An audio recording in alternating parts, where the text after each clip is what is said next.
what point did you decide, I really want to do something about that, or I at least want to make people aware of it, and established the Geena Davis Institute on Right. Gender and Media? That actually happened when my daughter was about 2. As you said, she's at 9 now, and I started watching, little kids shows and G-rated videos with her, and it really struck me how few female characters there seemed to be in, especially the G-rated movies that we were watching on video, and I started counting the characters, while we were watching, and I was really like, wow. I mean, I knew there were far fewer parts for women in the movies in general, but that we would be showing that to kids was sort of a revelation. And I started mentioning it. If I had a meeting, with a producer or studio exec or something, I'd say,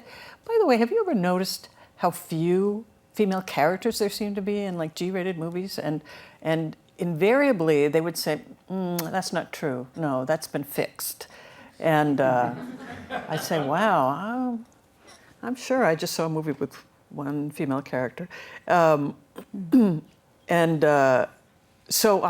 that's what made me realize that people weren't noticing this. And also, I mentioned it to my friends. Did you realize that movie that just came out had one female character? And they'd be like, oh my God, I didn't. And they're feminists with daughters and whatever. And so that made me realize that if I wanted to actually have an impact, I should probably have the numbers, have the actual data to show people. And it kind of snowballed into a whole institute. The first thing we did was the largest study ever done on gender representations in G-rated movies and kids' TV shows that were made sort of aimed at kids 11 and under.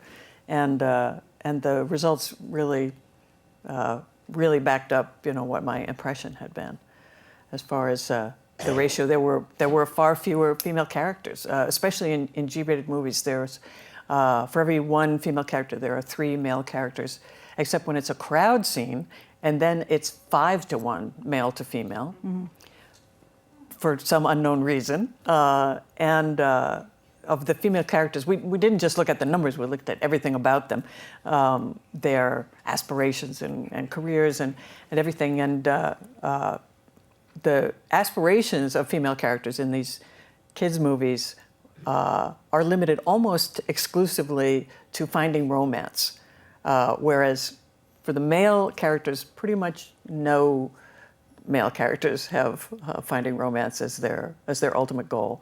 The number 1 occupation was royalty, which is nice. Nice work gig if you can get it. Yeah. Yes, exactly. There was a tremendous amount of hypersexualization of the female characters. In fact, this is now looking at 20 years of G and PG rated films. G, PG, and PG-13 we've now looked at from 1990 to 2010.